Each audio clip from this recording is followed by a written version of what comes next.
welcome to our first annual Sokolov Honors College Showcase. It's really nice to have all of you here in person. Last year we were doing some different types of things, but this is great, and it's giving our students an opportunity to share some of the learning that they've done over this past year and get some practice with presenting. A lot went into making this showcase happen, and so I want to first say thank you to our staff, to Molly Hartup, Lexi Greger, where's Presley? Presley's around here. Presley's back there managing things. Lindsay, our graduate assistant, our student assistants. Johnny couldn't be here with us today. He is out recruiting in Columbus. And Eileen is, she's manning the fort over in Folk Hall. And also we want to thank Provost Smith for joining us and listening to our presentations of our students. So thank you for being here. And thanks to everybody, because I know you put a lot of work into making this happen. So today is going to be a great way to showcase what our students were doing last year.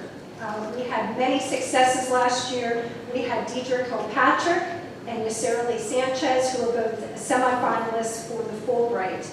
We started the Honors Helping Future Scholars program, where we were tutoring with some of our local schools, both in Lawrence County and Mahoning County. We also did the Transcribing. I'm not sure if Julie is still here, but we had so many students participating in Transcribing, and if I remember correctly, I think they just finished their 11,000 or 12,000 documents that have been transcribed, so that's amazing.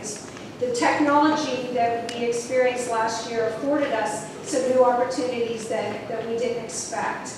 We're beyond grateful for Rick and Susan Sokolov and their family for naming the Honors College, and through that gift, we've had new things that have occurred with the addition of our community fellows, and we have two of our fellows who are here with us today. Hopefully you had a chance to talk with David and Macy. So we want to share a little bit of a video presentation which highlights some of the experiences our students had last semester. And so, Lindsay, take it away.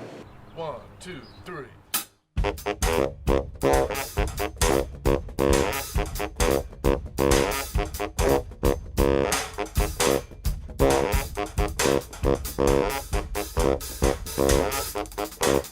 Probably the accomplishment I'm most proud of is maintaining a 4.0 GPA in my honors classes and also getting to know a lot of people in the honors program.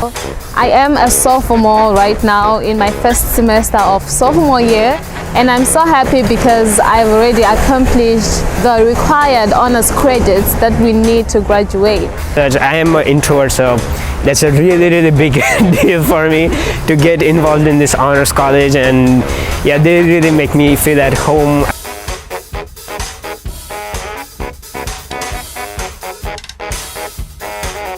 My biggest accomplishment has been challenging myself, because throughout high school it was kind of easy breezy with the honors classes, but now I'm kind of trying to step it up a little bit and push myself to take classes that I previously thought were intimidating. Honors College, one thing I really enjoy about being part of this college is the networking opportunities that I got involved with.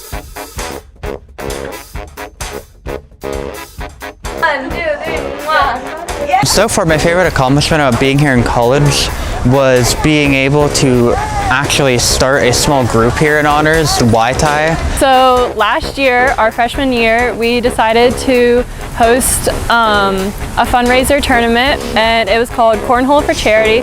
And we had, I think, 12 teams of people come, and they all donated money to play cornhole, and they had prizes, and we ended up raising over $200 for the Beatitude House.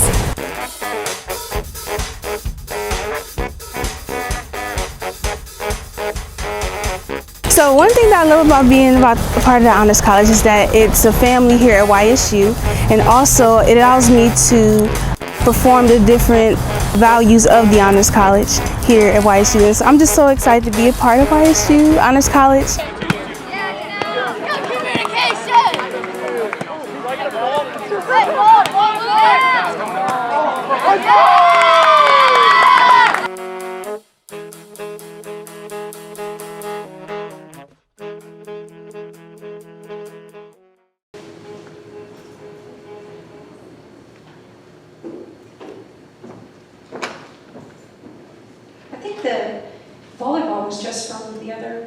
wasn't it? How many of you were there? Who was part of the team that won? Nobody. We're going to have a rematch or something.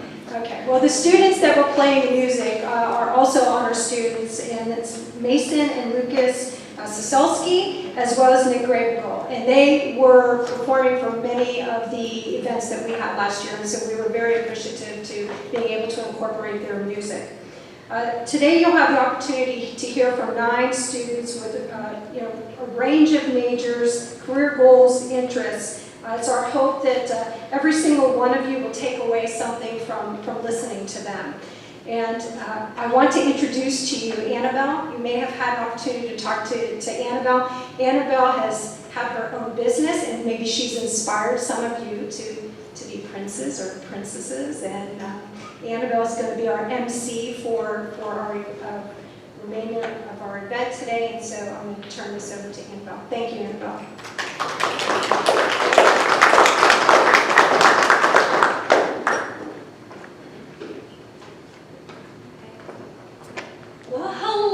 Everyone. So our first speaker is Tafadzwa Mapiki. She is an HC29, majoring in biology, pre-med, and minoring in math and chemistry. She is from Zimbabwe and is part of the African Students Union on campus. Tafadzwa is also involved in the Emerging Leaders Program, American Medical Student Association, International Student Organization, she's involved in a lot, and Milena. She's currently a resident assistant in Kafaro. Tafadzwa plans to go to medical school immediately after graduation and later specialize in either neurology or orthopedics. In her free time, she enjoys shopping, dressing up, and doing photo shoots. I now introduce to you Tafadzwa, who will share her talk entitled Small Big Steps.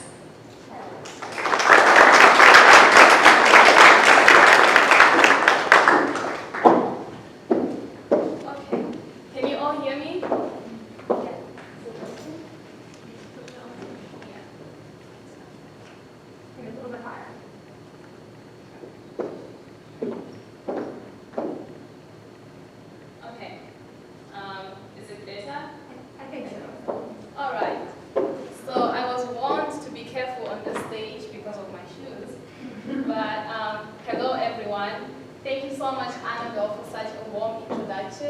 I appreciate that.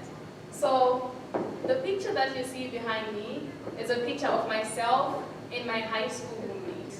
And in high school we wore blazers. Our blazers had ribbons, as you can all see.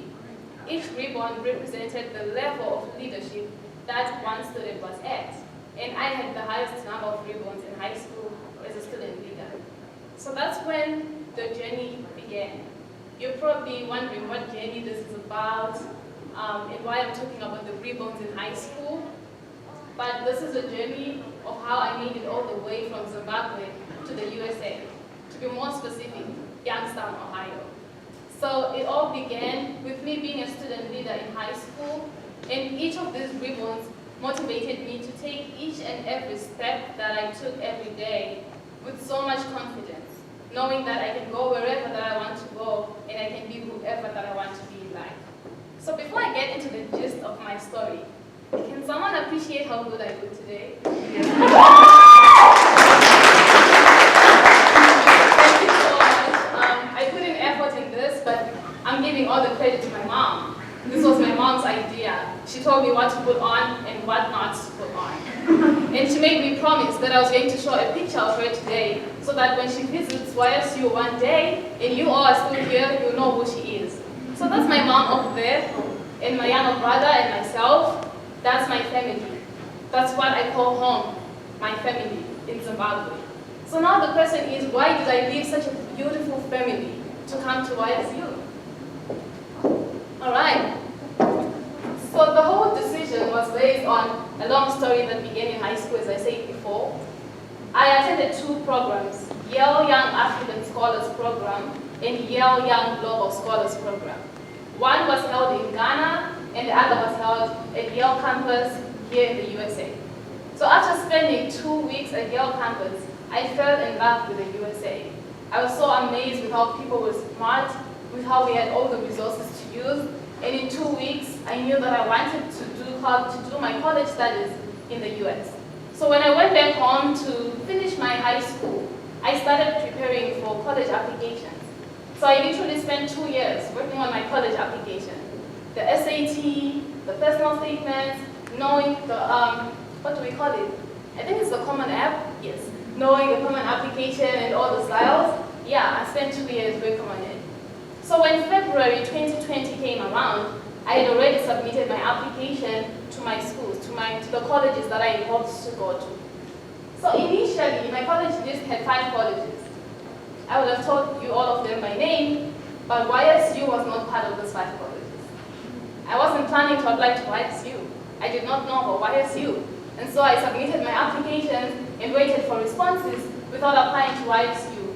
So, one day in February, to be specific, February 10th, my boss at my internship came to me and she's like, hey, have you ever heard about YSU? I said, no, not at all. And then she's like, okay, so the school is located here, it's in the US, but they are known for their most prestigious scholarship called the Leslie H. Copeland Scholarship. It is a full scholarship. They only give it to 1 student each year. So if you want, you could apply. The deadline to apply for this scholarship is February 14th. So I was like, I have 4 days to apply. I had spent 2 years preparing to apply to college. I wasn't going to apply to ISU in 4 days. So I said, no, I cannot apply. Later that day, I went home, told my mom about the opportunity, and she was like, I feel it within me that YSU is the college that you're going to go to. So whether you like it or not, you're going to apply. Yeah. So I applied. In 3 good days, I completed my application and submitted it to YSU. Let's fast track to March 26th, the day when all colleges had sent their responses to the applicants. So I opened my college application to check, to see if I had gotten in. I had worked for 2 years, I was so confident. I was like, I got this, And then I got there, opened my college responses, but I did not open my response from YSU. I opened my responses from the 5 colleges that I initially applied to. And all of them were rejections. Yes. All of them were rejections. Okay, at this moment, I was hopeless. I felt like I wasn't enough, or I wasn't good enough. Okay, we're not crying, but... And then I was like, okay, fine. This is what happened. What's next? I have to look for a plan B. I had been that type of person who never had a plan B. Plan A would always work perfectly for me. And I'm so proud to say this out. But that was different. I had to look for a plan B. And then my boss comes back again. She's like, hey, why has you sent responses today? Did you check your email? I'm like, I don't think I got it. She's like, check your email. And then I opened my email. And there it was. A congratulations to Tafadzwa with a full scholarship, full prestigious Leslie H. Copeland Scholarship. Woo, say no! So who would say no to that? I said yes. So apparently, Pete was my first husband. And I said yes. But you shouldn't tell Penny because she'll probably take away my admissions offer. But yes, I am here today presenting to you, telling you how I made it all the way from Zimbabwe, which is over here, to the US, up there. Not 2 miles away, but 8,000 miles away. It wasn't just a one-step thing. I told you all the steps that I took. They seemed to be small, but I'm here today, and I see them as big steps. Well, I thought that YSU saw my potential on paper, and I felt like they would recognize the same potential in person. So I came.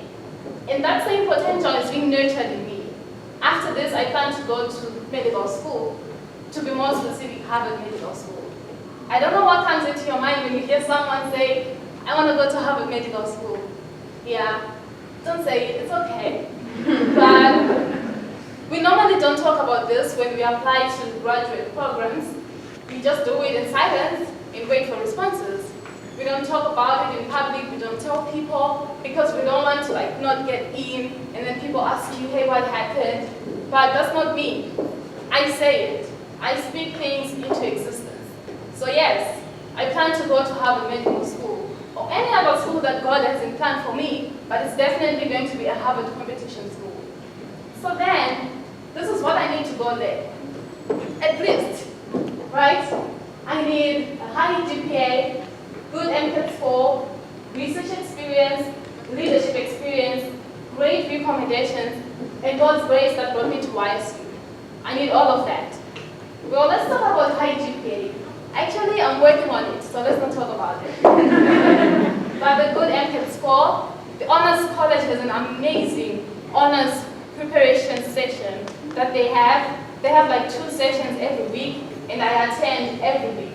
I plan to take my MCAT a year and a half from now, so after preparing for a year and a half, I think I will be perfectly okay. And then research experience. Through the Honors College, I got connected to Dr. Alyssa. I don't know if you know her, but I'm currently doing research with her. We are working on bone cancer together with Julia sitting in this hall. And by the time we graduate, it's going to be an amazing project. It's going to be an amazing research because we all want to do big things with this research project. So yes, it was all through the Honors College. And then let's talk about leadership experience. I am currently a resident assistant in Tafadzwa House, working with Honors College students, working with Honors staff, and working with administration in housing. Already, that's enough leadership experience for me. I wouldn't trade it for anything else. If it's great recommendations, Lexi and Molly are probably going to write one for me, so that's taken care of. And then the rest, I'm still working on the list, and hopefully by the time I graduate, these small steps will add up to be big steps. And I don't have a blazer right now, like physical blazer like that. Where is it at? Oh. I need to show you. There it is. I might not have a physical blazer like that one right now, but when you see me walk around campus, you should keep it in your head that Tafadzwa is wearing a blazer with my ribbons, with those small steps that I'm taking each and every day until I get there. Thank you.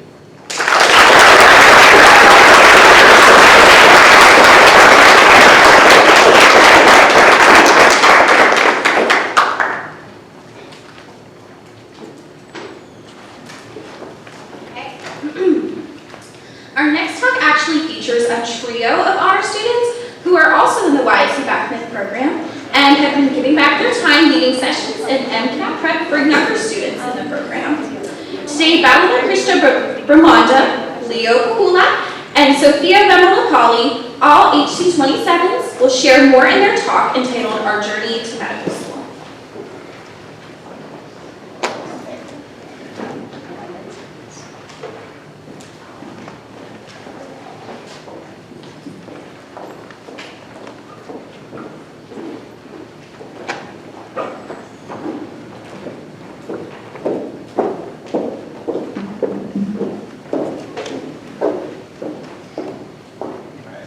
Hi everyone, I'm Balakrishna Brahmandam. I'm Leo Puhalla. I'm Sophia Vemulapalli. And we're going to be talking about our journey through YSU and on our next step, our journey to med school. So for all of us, it was a little bit different of how we got to YSU and why we chose it. For me, I'm from Columbus, Ohio. So not being from Northeast Ohio, barely anybody at my school or in my town knew where Youngstown was, but for me, I had Ohio State, Cincinnati in my backyard trying to pull kids from my school, my area to go there, but for me, I wanted a more closer personal experience at a college, and I found that through the BACMed program, where I already knew about it through ties with my sister, being one of the first people to join the BACMed cohort, and watching her succeed and grow here at YSU, it showed me that I have a path where I can make my own career and build relationships that I didn't think would be possible at a bigger university. Once I got here, it was evident that the faculty, the staff, everybody was pulling for the students. I got to make close personal relationships with all the faculty that I had. The teachers were super nice. You could always talk to them, always in the hallway. They would always ask how you were doing as a person. And I got to do networking with the student boards and everything else with that. Also, YSU has always been for the students. I feel like other bigger universities, they may not offer as many scholarships, but YSU will always make it so that college is affordable for you, as well as networking and giving those opportunities for other students.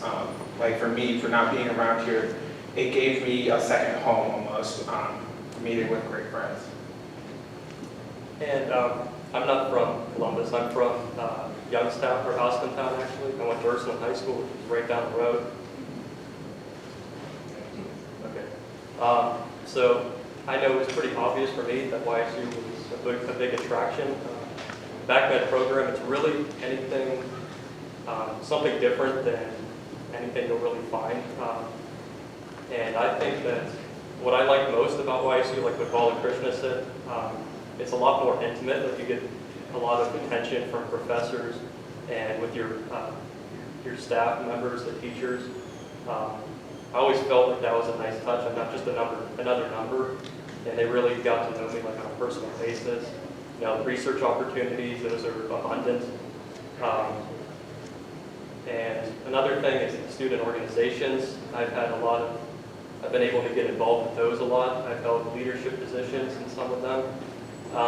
So for example, like for pre-med, a lot of students do the American Chemical Society, biology club, the YSU chapter of the American Medical Student Association, and Students for Sight.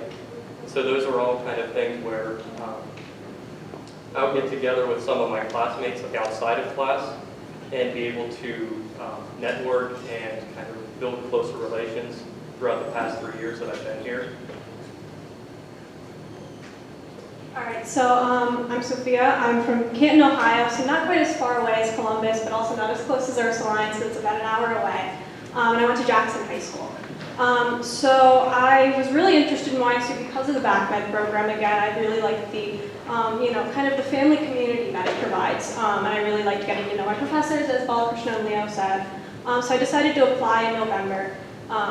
The program requires that you have a recommendation from a physician you shadowed talking about how you're interested in underserved areas and becoming a primary care physician.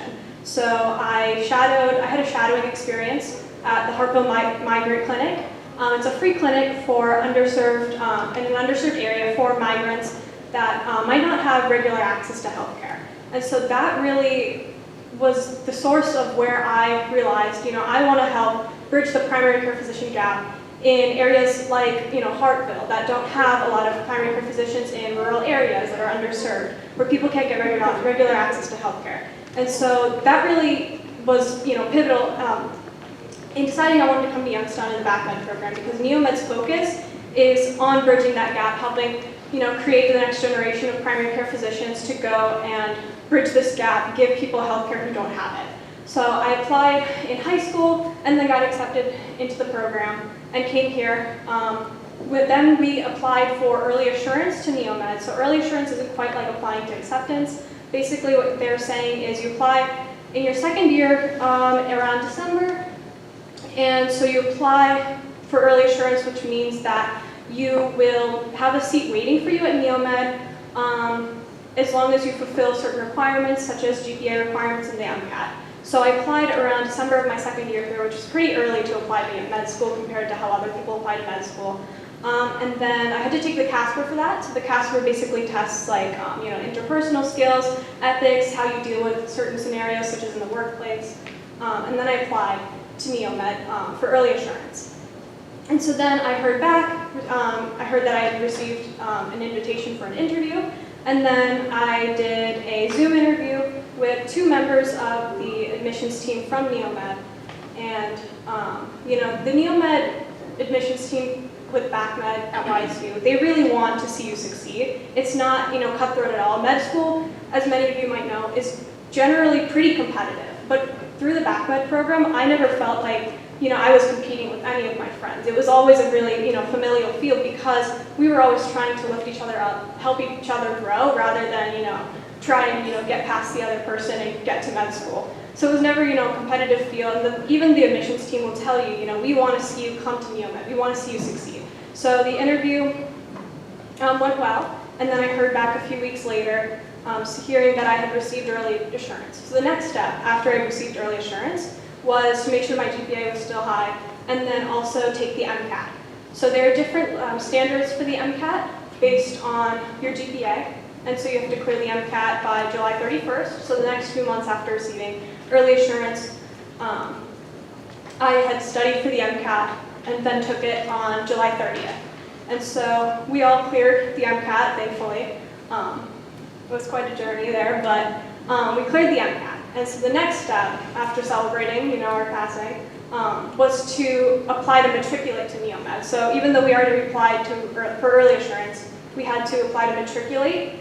And so this meant applying through AMCAS, which is the American Medical School, application service. So we applied to Neomed through AMCAS, and so we're currently waiting to hear back from them with our official admissions letters. But since we have early assurance, we should be good there. And so we're waiting to hear back with that. So that's basically our journey to medical school. Right now, what we're doing now that we've cleared the MCAT is helping other BACMed students, like second-year students or even first-year students, other BACMed students as well as pre-meds, to do well in the MCAT. So what we're doing now is helping out students on Tuesdays and Thursdays. So Tuesdays we hold our own sessions at Folk Hall from 5:15 to 6:15 to help students do well at the MCAT. So we go over all the categories of the MCAT, chemistry, physics, biology, biochemistry, as well as some critical reading. We also have, or Johnny has Dr. Becker come on Thursdays to help, and then we also come and see if she needs any assistance there. And so that's how we're trying to give back, working with Johnny as well with recruiting. I know Balakrishna's gone to, I think, Sharon, Pennsylvania, to try and recruit other students to be the next BACMed cohort and train them to become primary care physicians at Neomed. So that's how we're trying to give back and work with Johnny to not only recruit people, but also help existing BACMed students, do well in the MCAT. So yeah, that's pretty much our journey.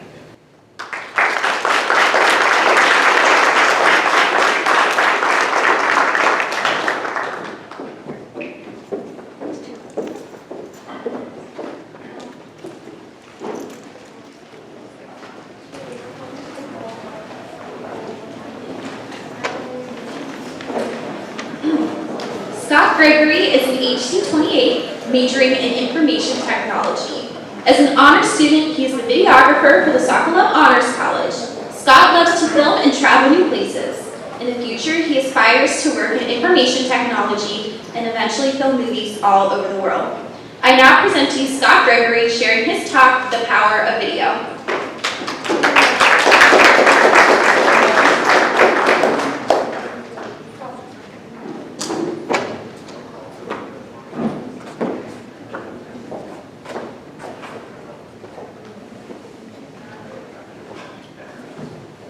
Before I start my speech today, I just want to say that when I was trying to rehearse my speech, I started doing these verbal tics when I was recording. Well, not recording myself, I was rehearsing. I would be like, oh, let me start that again. The only reason I did that is because I've been doing video for so many years, and that I'm so used to just restarting over and over and over and over. So I'm just going to go from start to finish now. So I'm going to try my best. Thank you all for coming here. I appreciate all the Honors College, Sokolov Honors College for coming here. Our presentation is called The Power of Video. Among all types of media, video is the one that's most important to me today, and I just want to show you how it shapes all of our lives. I should let you all know more about me. My name is Scott Gregory. I'm a sophomore information technology major.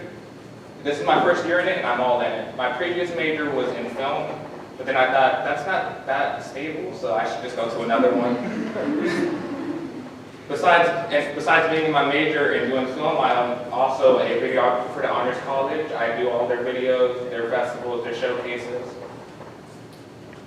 My true goal is becoming a film director, but I also want to become an information systems major on the side for that stability. I just want to make sure that everything's good before I actually become a film director. I should let you all know about my experience with video learning, because it's one of the most important parts of video. In 2020, my freshman year at Youngstown State University took place at the height of the coronavirus pandemic. Due to this, many of the classes were online, and while many students did all right, I know from experience in my intro to honors class that many students didn't do as good as they could have because it was all online, they weren't used to it, it was unusual to them. However, there are some perks to video learning. For example, convenience. Students can learn anywhere at any time at their own pace. Teachers can also send material whenever they need. They don't have to commute back and forth to campus and have to just rush the student in before the final exam. However, there are so many more ways that video learning can grow. For example, learning protocols such as WebEx and Blackboard could be done way better, and it could help students way more. Students should be given time to learn about the video learning platforms. They shouldn't just be thrown in with a laptop and an internet connection.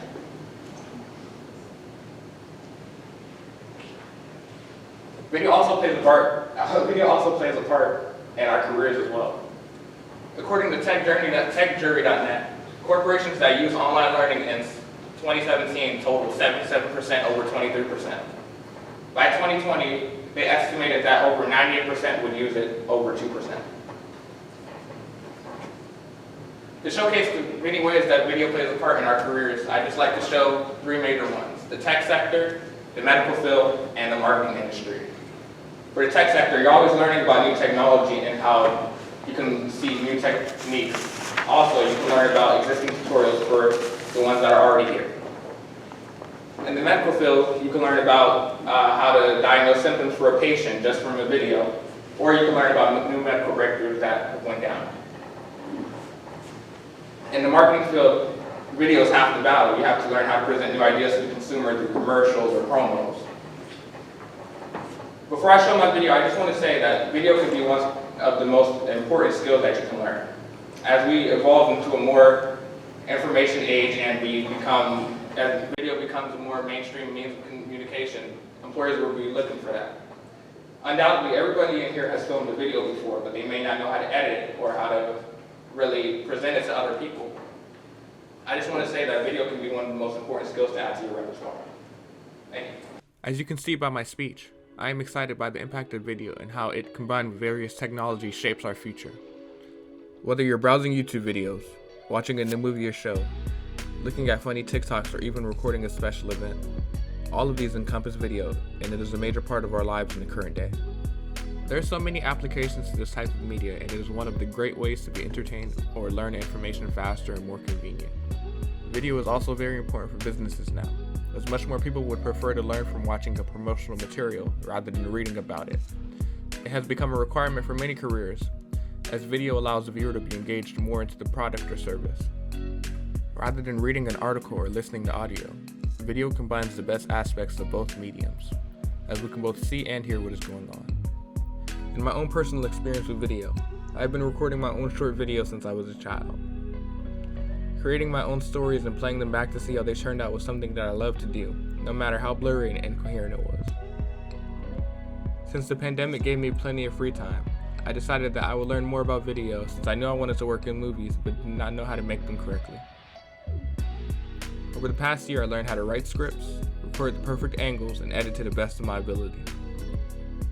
All of these skills led me to becoming the videographer for the Sokolov Honors College, and I am very proud of that fact. I am a student of the craft, and I hope I can learn as much as there is to mastering video and becoming successful from it. Eventually, I hope that my productions are viewed all over the world in countless languages, and that I am able to influence the later generations of videographers too. My name is Scott Gregory. Thank you for attending my presentation.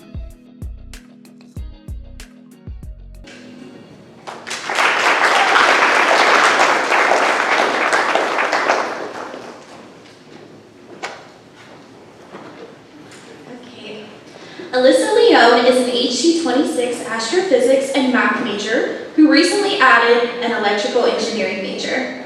She is active in many student organizations, including the Association for Women in Math, YSU Robotics, and Pi Nu Epsilon Math Honor Society. After graduation, Alyssa plans on pursuing either a master's in electrical engineering or a PhD in astronomy with a focus on instrumentation. In her free time, Alyssa enjoys hiking, traveling, and doing almost anything outdoors. And now, Alyssa Leone and her talk entitled Reaching for the Stars.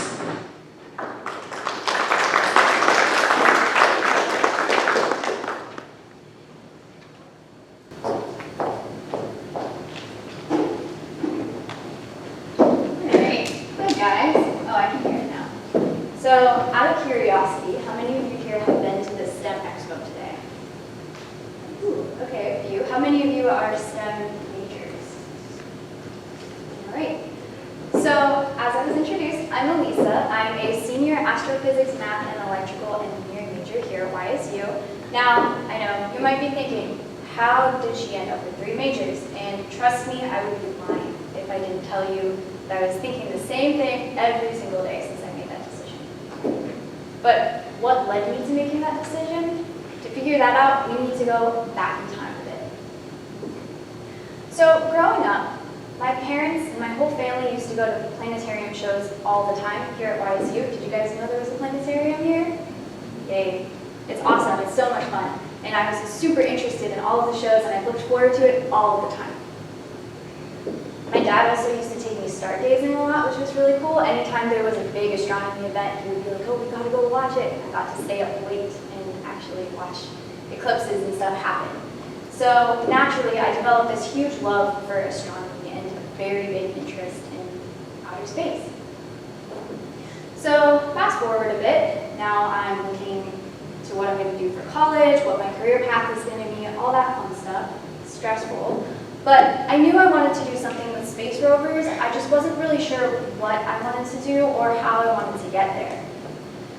So my parents suggested that I go into some type of engineering because that would be what gets me closest to working with the space rover. And you know, that was a great idea and everything, but because it was my parents that told me to do that, I was like, no, I'm gonna do astronomy and math instead. And that's what I did for 3 years. But I was relatively happy. Now, I got involved on campus pretty much as soon as I could, and I also got involved with on-campus research. So I can't really speak for other majors, but for STEM majors, that type of experience is super important. It can get you a little bit of leverage, a lot of hands-on experience, which is super helpful in the field, and it can give you an idea of what you like about the field you're going into, and what you don't like, and maybe give you a better idea of what you want to do. So I did a lot of research, and if you guys have any questions about getting involved in on-campus research, you're welcome to ask me after this is all over today. It's pretty much as simple as just going up to some random faculty member and saying, hey, are you looking for a research assistant? I'd love to do research. You know, something like that often works. Anyway, back to my story. So I got involved in a lot of research, and then my sophomore year, halfway through my sophomore year, my research advisor in the astronomy department was like, okay, it's time for you to start applying to REUs. What is an REU? An REU stands for Research Experience for Undergrads, and it's basically an internship for science majors, but the thing is, they're only offered at a few schools per year. Those are usually like the really big astronomy PhD schools, for astronomy specifically. So I was like, okay, I'm a sophomore at YSU, you know, I don't really have that much experience, I'm not gonna get in. But I'll apply anyway, I'll just go for it, see what happens. So I made a list of like, we'll say 11 different schools, and I applied to 10 of them, all was good, and then I got to my 11th one, which was the University of Texas at Austin. And I noticed that they needed a CV instead of a resume. I was like, oh man, I don't have a CV, and I'm not gonna get in anyway, so why would I waste my time making a CV, right?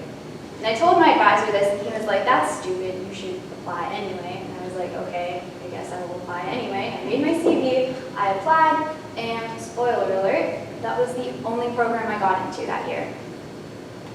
So fast forward again to summer of 2021, this past summer, that was when I was finally able to go do my ROU in Texas because it was delayed because of COVID. So I got to go there and do the research. Now for reference, the astronomy department here at YSU has 2 professors in it. And at UT Austin, they had an introduction session for all of the ROU students, and there were over 60 faculty members there, all in the astronomy department, and that wasn't even all of them. There were still a lot more. So that was really crazy, and I definitely went through some culture shock. That was very different than what I was used to. But because there was such a wide range of astronomers there, I got to learn a little bit more about the different types of astronomy that there was.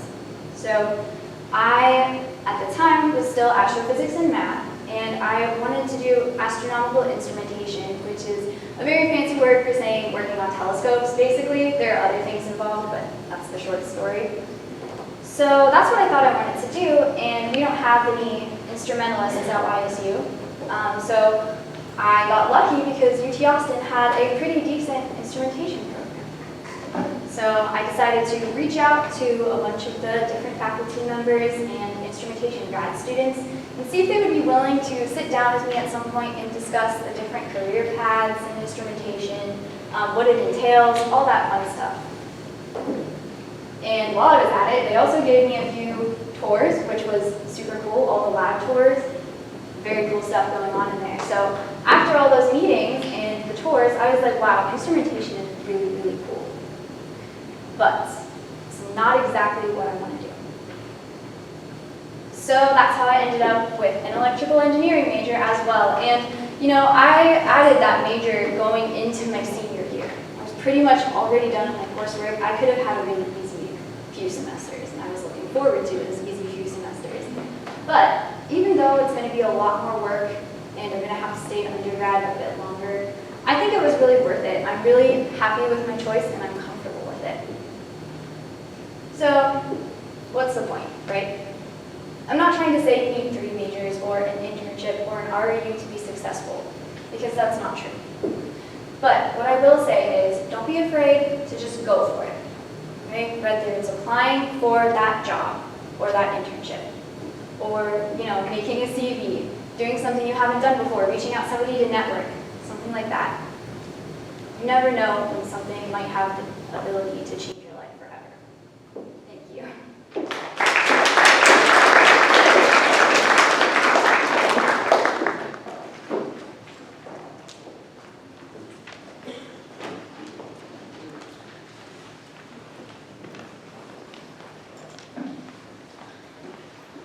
The Honors College Transcribing Club has helped students earn volunteer hours and connect in a virtual environment during the pandemic.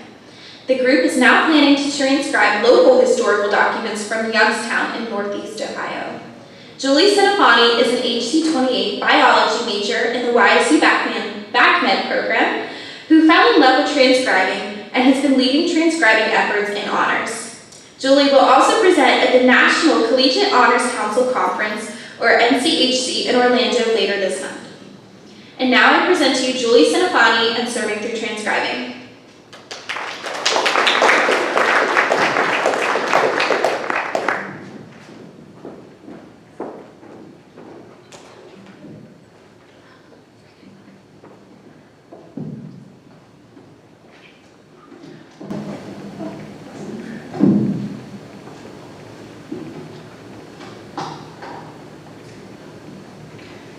My main question for you today is, how did the pandemic change your life? And I'm sure that each and every one of us will have a different story about the pandemic, but most of you probably had 2 weeks off of school on March 13th, 2020, like I did, and we did not know that we'd probably not be returning back in a normal environment.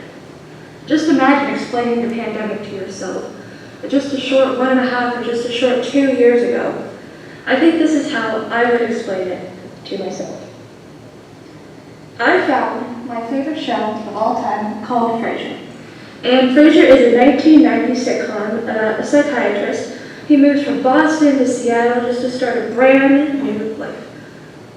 He has no hope to solve anybody else's problems because he can barely even solve his own. He moves into this exquisite apartment right here with pristine furniture, a beautiful setting with the Seattle skyline, and of course the Space Needle at the end. But one day, Fraser receives word from his brother that his father will be moving in with him. Now, Fraser, as you may be able to tell, he's a perfectionist, he loves books. His father, on the other hand, is very traditional, to say the least. When he moves into Fraser's apartment, he brought this duct tape. Some say it's green, some say it's yellow, has nacho stains on it, a lot of dog hair. He brought this chair into his beautiful apartment, much to Fraser's dismay. Eventually, Fraser did enjoy living with his father, but every time some of his friends or a lot of the Seattle high elite came to visit him, they had to see this big chair. And that's a sacrifice that Fraser made because he loves his dad. And of course, he ended up loving his dad's little dog, Eddie. Although my father and I, we do not argue like Fraser and his father, we had a serious problem and our family had to make a sacrifice. This is me and my dad. In 1993, my father was diagnosed with a non-hereditary kidney disease that attacked his kidneys and was on dialysis until he received a kidney transplant in 1994 and then another one in 2005. He is now very severely immunocompromised, and our family must be incredibly careful to not bring the coronavirus back home to him. And that's why when you see me in classes sometimes I'm wearing like 2-3 masks, and I'm always washing everything down because I really can't bring this home to him. When my dad was going through his transplant, he was having a very difficult time, as you would think that most transplant patients would. And I was probably 4 or 5 at the time of his second transplant. And he said his main goal was to come back and watch me graduate from high school. And I did graduate from high school, and because of the pandemic, my father was able to walk right alongside with me on stage as well as my mother, and we had a wonderful time as I graduated. So his next goal was for me to graduate college, and I sure hope I can do that. And as honor students, in order to graduate, we are required to have 60 hours of volunteerism. So who here is a little nervous about getting their volunteer hours done? Or I know I was a freshman, I was really nervous about doing that. So my challenge was to find alternate ways to volunteer and serve the community while keeping my father and my family safe from this coronavirus pandemic. Through my travels by searching on the internet, I found the Library of Congress and the Smithsonian transcription websites. These websites allow you to become immersed in pretty much history. You can transcribe documents from the 1800s, the 1900s, from science to politics, and even history. I love, personally, during the summer when I started transcribing, I became so hooked on these documents that I could not stop. I literally became addicted to this. I was transcribing day and night, and before I knew it, I already had 60 hours before I even started college. So I really love transcribing, and I just got hooked on these stories. I just kept reading and typing and transcribing, and I love to type, so I just kept going on, and I had so much fun doing it. So you can either transcribe documents, where you have a PDF document picture on the left side, and then on the right side, you have to type exactly what you see on the left. And during meetings, we have like a transcription quick guide, and it's incredibly easy for you to transcribe. There are a lot of sets of rules and things like that. Let's just say you don't like to type. You can also review documents. There's a document on the left, and then you have to make sure that the typed transcription on the right is the same as the document on the left. Both forms of volunteerism are in very high demand right now because there are a lot of researchers that are trying to do a lot of different types of research on a lot of different topics. So these documents can be handwritten, typed, they can be in cursive, and I know a lot of our Transcribing Club students have had a lot of marked improvements in their cursive writing just because of reading documents on the Library of Congress. This is a very meaningful way to earn volunteer hours. We have transcribed documents from Walt Whitman. We've done a lot with the women's suffrage. We've also done Annie Judd Cannon. She is an astrophysicist in 1914 who measured the temperature and the location of stars, which is very revolutionary for a female scientist at the time. Also, we transcribed a lot of documents from Teddy Roosevelt. So Teddy Roosevelt is obviously the President of the United States, but he was a father, a husband, an uncle, and we got to learn more about his stories and more about his family. But I think one of my favorite documents that I ever read was, it's really funny actually, one of his old friends from high school wrote to him and asked him if he could have a position in his cabinet. And he said it was going to be a brief letter, but it ended up being a 10-page typed document of how he was perfect for the job, and he said so many bad things about all of the other people going up for the job. And it was kind of funny, but I don't think he got the job after that. After speaking with Professor Molly Hartup here at the Honors College, we organized our very first Transcribe-a-thon in August of 2020. Since then, we've hosted multiple Transcribe-a-thons, and we now have bi-weekly meetings that are 2 hours long, and we pretty much transcribe, and then we talk for a little bit, and then we transcribe again, and then at the very end we share some of the interesting stories that we have read. We currently meet every Wednesday and Sunday, and we have a lot of fun doing it. This is an image from the Transcribe-a-thon that we held on September 19th, 2021. We transcribed 304 pages, well, transcribed and reviewed a total. Overall, we have transcribed 12,000 total documents, which is an incredible feat. That could honestly not have been done without our amazing transcribers. I see a few of them in here, so if you don't mind, please give them a round of applause, because they've done a wonderful job. And honestly, it could have never, ever been possible without them. So during our meetings, we do not transcribe the entire time. We talk about our adorable pets. We talk about some of our favorite college experiences. It kind of acts as like a support group throughout the semester. We have students from many diverse majors. We have a lot of engineering majors, we have biology majors, we have history majors, and they provide insight on some of the projects that we work on. We also have a few music majors that like to perform for us sometimes. It's always a treat when they do so. And we have a business major, and she has 2 adorable dogs named Chief and Lily. And we watch Chief grow from the size of Lily to the size of Chief. And I'm sure that we will see Lily grow as well. But we love seeing the dogs during the meetings. It's one of the most enjoyable parts. We love talking. So this is not the only possible way to join the Transcribing Club. You can also exemplify this on your resume. If you attend 5 meetings, you will earn a Transcribing Club pin. 10 meetings, you can earn a Transcribing Club pen. 20 meetings, you can earn a keychain. 30 meetings, you can earn a stress star. But these are all supplies last, and they're subject to change because I'm a poor college student. At the end of each meeting, we learn how to review our hours and how to put them in the honors dashboard. So here are some student testimonials.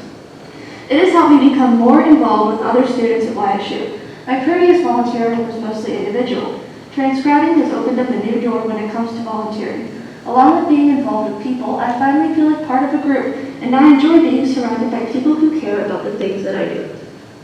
Another student stated, I've been able to connect with students of all ages and backgrounds through our WebEx meetings, and I'm confident that no other volunteerism opportunity or event would have allowed me to cross paths with many of these individuals. So, what is next for the Transcribing Club?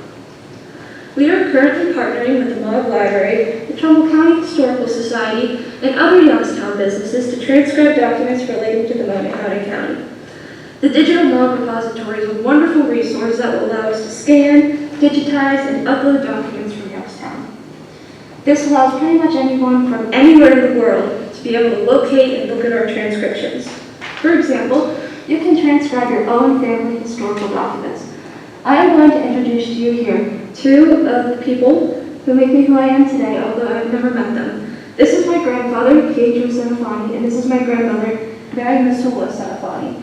They were Italian immigrants who came here during 1930, and my grandfather served in World War II and fought on Normandy Beach, and he was an engineer that dismantled Dragon's Teeth bombs. I love my grandparents very much, and I would have never known about them if I didn't transcribe their beautiful letters that they sent back and forth every single day. And it's really interesting to read them because I would have never ever known about them, and I love them. And to this day, I do wear my grandfather's dog tags from the war because I love him so much and I would love to honor him. So this is what the documents look like when they are transcribed. There is a document on the left side and a typed transcription on the right side. These documents will be stored on the Digital Mog Repository, but they can be searched on Google and found by anyone in the world.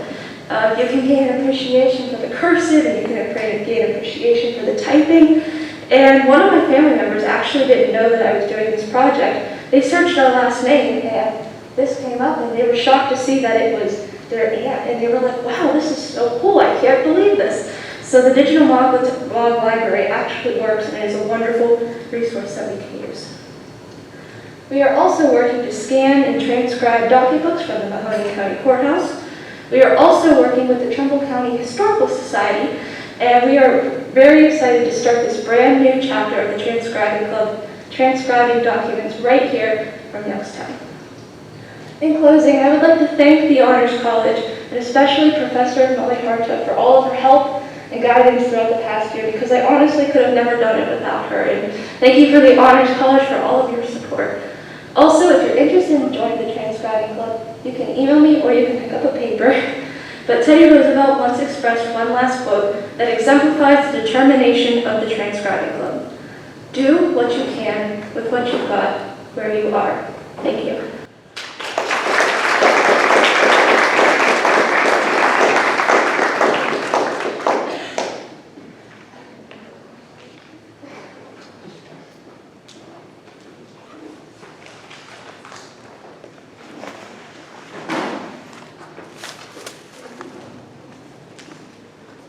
Wyatt Miller is an HC 25 who will graduate spring 2022 with an associate's degree in business and a bachelor's degree in general studies. With those degrees, he plans to move into a sales-oriented career. His passions include music, playing instruments, cello, guitar, piano, and reading. He is married and lives in Campbell. Wyatt is grateful to be a part of the YC community. And now Wyatt Miller and his talk, Music, the Key to the Soul.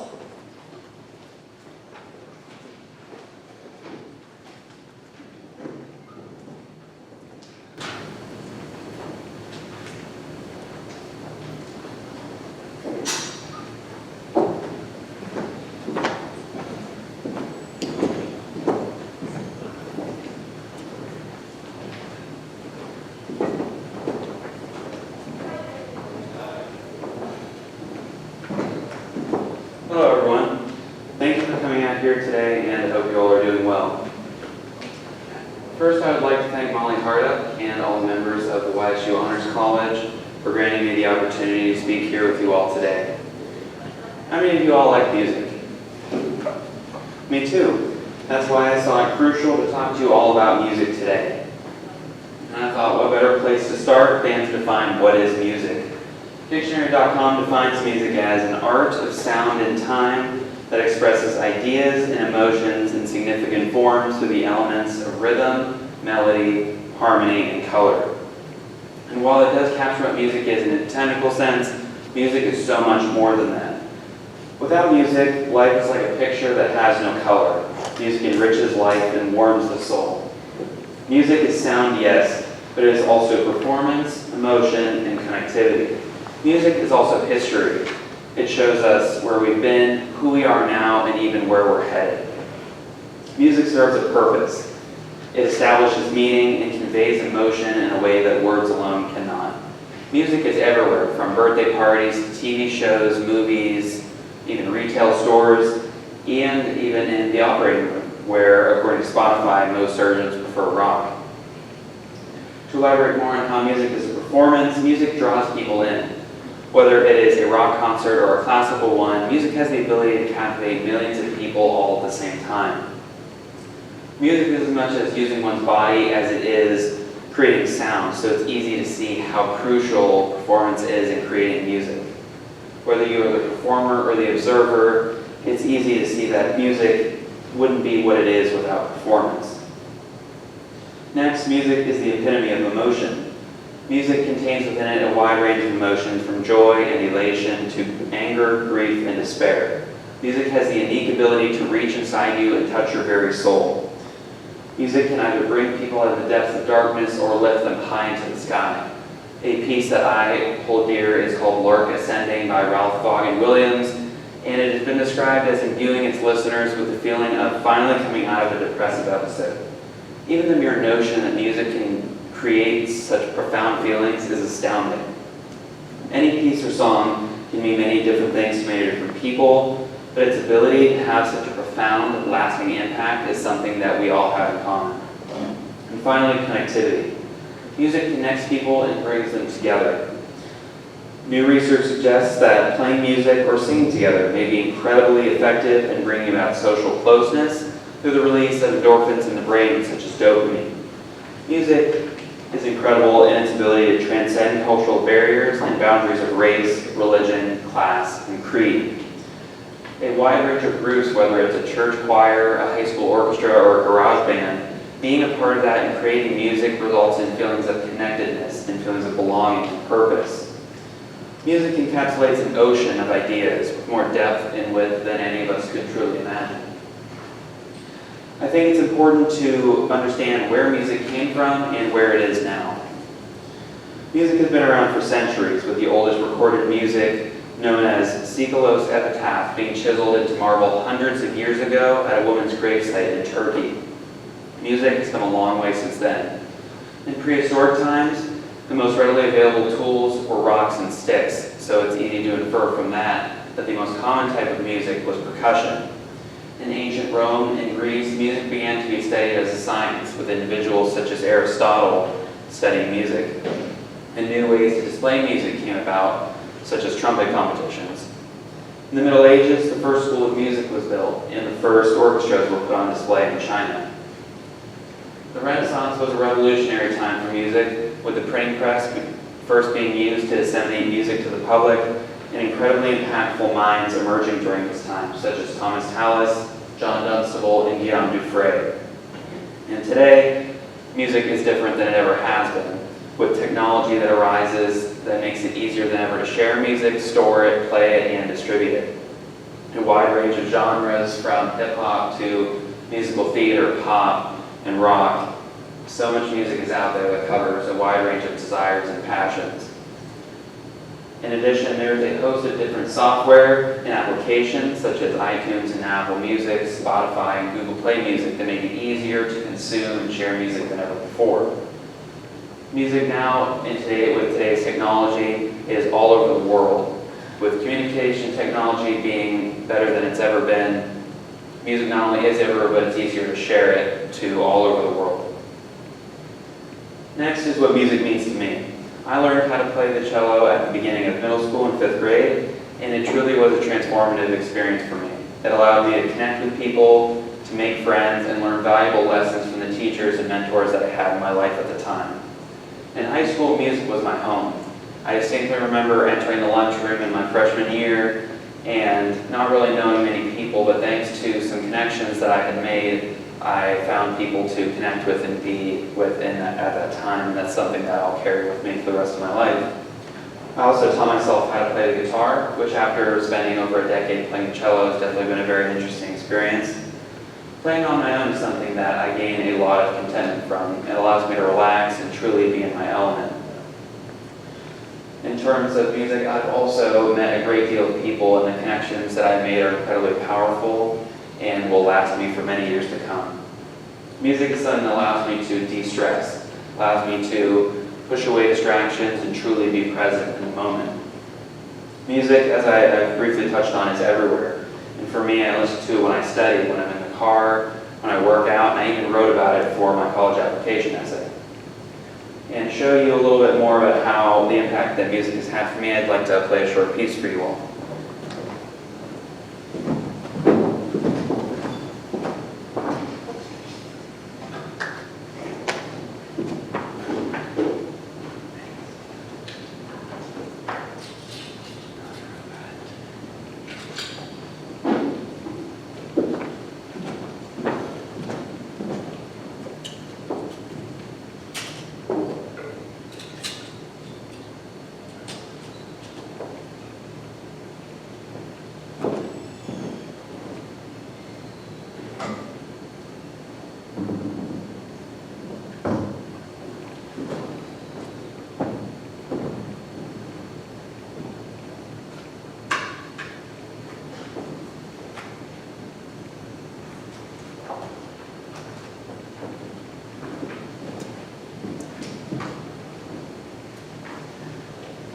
Johann Sebastian Bach composed 6 separate cello suites over the course of his time, and what I'll be playing for you is the prelude of the first suite.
And to close, in the words of someone very important to me, the former head of the Dana School of Music, Dr. Stephen Gage, would always say, love music.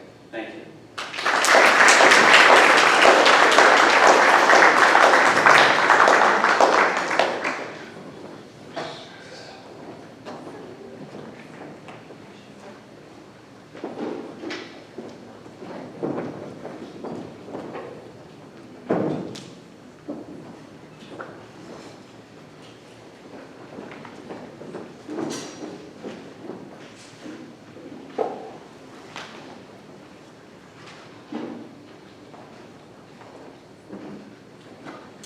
Lauren is an HC26 anthropology major with a background in animal husbandry, rescue, and research. She has a strong history of obtaining internships by utilizing opportunities from around and off campus.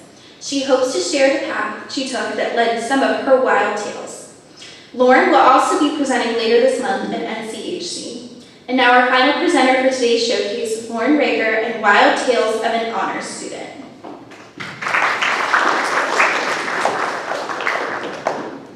Hello. Do you want to move around? Do you want to move around? This is the one. Okay, I got you. Hello. That was pretty cool. I don't have a cool instrument. I used to play the baritone, which is like the mini tuba. So you guys probably don't want to see me drag that up here. But it's nice to see everyone. Thank you for coming out and listening to all these awesome students. But today, gotta have a clicker. Thank you. Today I'm going to be talking a little bit about some of my furry friends that I've made. And so a little bit about me before I jump into that is my name is Gregory. You might know my sister Lexi Gregory. She's my older sister. And I'm a senior right now. I will be doing another year because I picked up a second minor. But I started off a biology student and I switched gears and went to anthropology.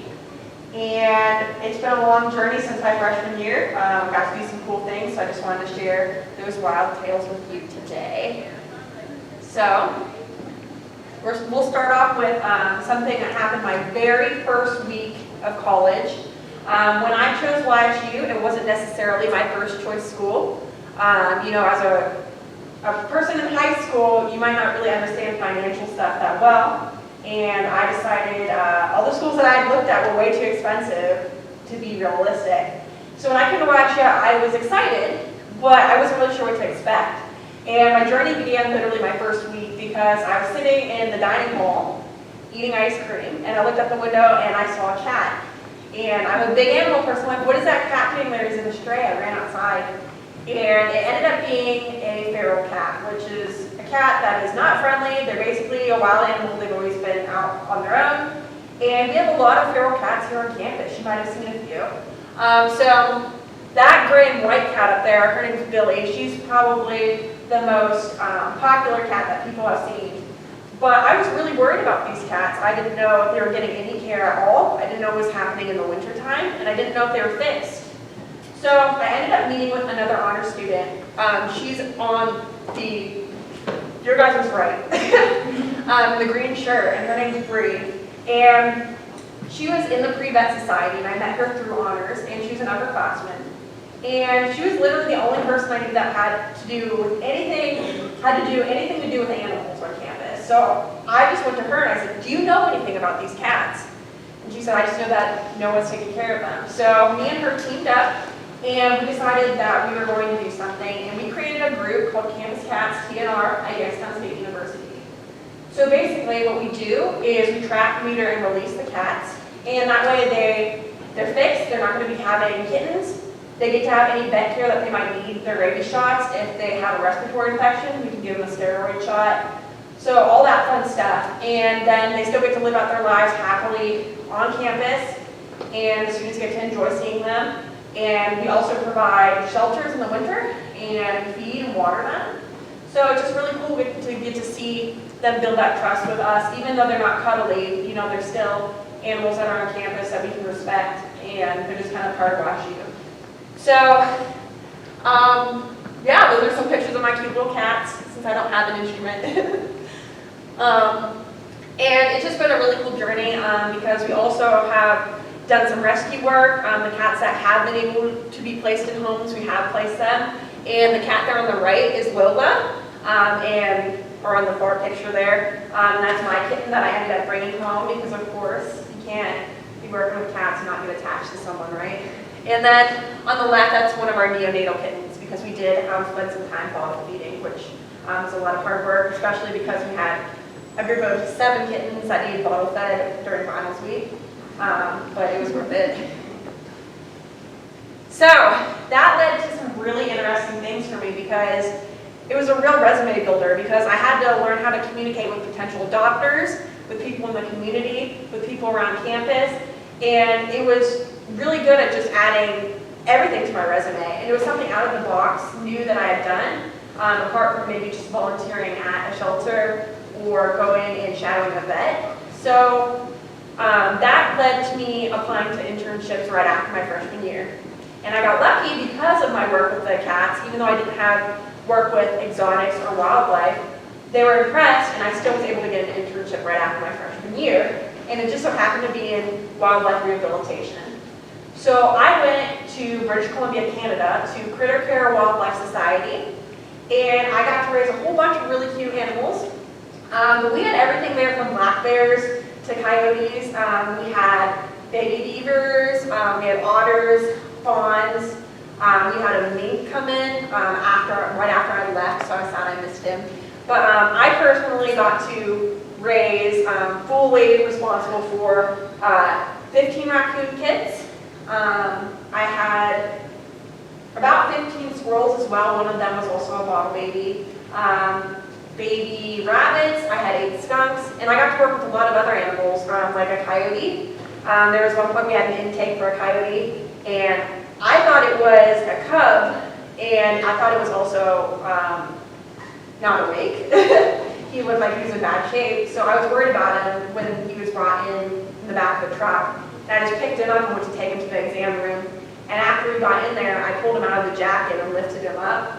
And he was wide awake, first of all, and he was a full-grown male adult coyote. And I didn't have bite gloves or any protection whatsoever, but he didn't bite me, so I got lucky there. But not everyone can say that they've been able to do that, you know? So those are actually some of my raccoons there on the right. We're doing what's called creaking, so you take them outside and they follow you around because I was their mom in that case.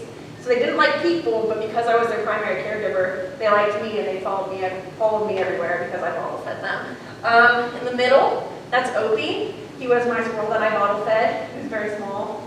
I mean, he was my first animal I got there at Critter Care. And then that's one of my bunnies on the far left. So that was a really, really cool experience, and I got a lot of really fun stories from that. And then following that, I actually, before we hop into the next thing up here, I don't know why it's in British Columbia because I wasn't in British Columbia. We'll get back to that. Okay, so before COVID, I had gotten a few other internships because of my experience with this, and because of also growing with some of my stuff that I'd done for honors because I was a teaching assistant, and of course I was getting involved in my classes. At this point, I changed my major because I was interested in working with primates more than just other animals. And I learned a little bit about anthropology and how that's sometimes for the basis, or the basis for primatology. So that's why I switched my major. And I ended up getting an internship that was as a research assistant for sloths in Costa Rica, for the Sloth Institute. So that was really cool, but because of COVID, I couldn't go there. I was one of 8 sloth technicians and couldn't go there, but a lot of people had their plans, you know, messed up because of COVID. But I feel like that it was kind of meant to be, because like I said, I was learning my journey at this point about wanting to maybe study exotics and primates. And it just so happened that last summer, so right after COVID, I got another internship. And that internship was with lemurs. And some of you probably know about ring-tailed lemurs, you know, the ones with the striped tails from the movie Madagascar. There's actually over 100 types of lemurs, and I got to work with 5 species that were all very critically endangered. So I got an internship, and it was not in British Columbia, it was in Florida at the Lemur Conservation Foundation. And that they are the leading people for conservation of lemurs. They also work with Duke and their lemur center. And they also have groups right in Madagascar to work with the lemurs. And lemurs are the most endangered mammal group in the world. So the fact that I got to work with them was amazing. And by work with them, I mean I got to be a zookeeper for them. And this zookeeping work was very, very hands-on. I got to do everything that the other zookeepers got to do. Even up to medicating them. I did all their enrichment. I prepared their diets fully by myself. We had 51 lemurs at this facility, and they'd say, "Here are diets today," and I'd go and I prepared diets for all of these animals. And it was just such a cool experience. And definitely the foundation for building up all of this was the stuff that I did here in honors, from meeting Bree, who was an upperclassman, and having the experience to be able to work on my communication skills through teaching assistants and through being a photographer. So it was absolutely, I don't even know how to explain how life-changing that honors has been because of that. And that's only if you utilize the tools that you're given here. Because everyone here got an opportunity and they weren't afraid to take it. And I think that's really important. So this is just a little backstory here. The lemur on the right, that's Louisa, and that's her baby. And then on the left, that's Avi Avi. And that's mongoose lemurs and red ruff lemurs.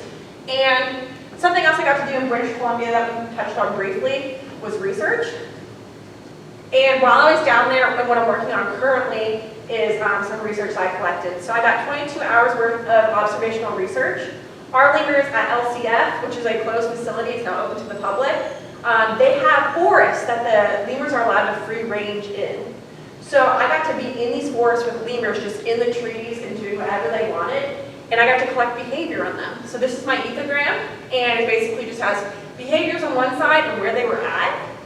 And my goal was to collect and see what these lemurs were doing and where and what they were utilizing in these environments. So this is just an example of after I collected the data, and you can kind of see like the lemurs' names and the behaviors based on the correlation to their code and all that good stuff. So that's what I'm working on currently.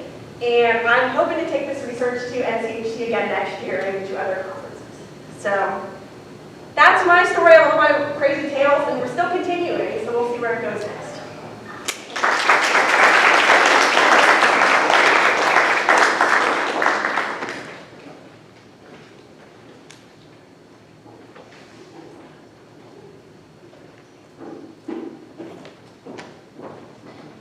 Okay, so I have housekeeping to do first. All of our speakers don't go anywhere, so don't scatter, so just stay. And I just want to say thank you to everybody for coming. Thank you to our speakers. And for those of you who are in attendance, I hope that you were inspired in some way to look around in your surrounding and see what you might want to tackle, a problem area. Start to listen to music in a different way. That was wonderful, Wyatt. Thank you for including that. Maybe you see a problem on campus, and like Lauren, you figure out a way to try to fix that. So, your honor students work together in a community, and you remember that you are supported by amazing staff, faculty, and just, rely on each other, and you will definitely start to live our mission. So I was going to quiz you, but I won't do that to you today. So you don't need a quiz, right? No. Alrighty. So I want to thank all of our honor staff, Molly, Lexi, Presley, Lindsay, all of our student staff that's here. Thank you so much for the time and effort that you put into executing our first fall showcase for the Sokolov Honors College. So if our speakers could all stay, and Annabelle, thank you for your MC too. Really appreciate it. Okay, everybody, have a good afternoon. Have a good semester.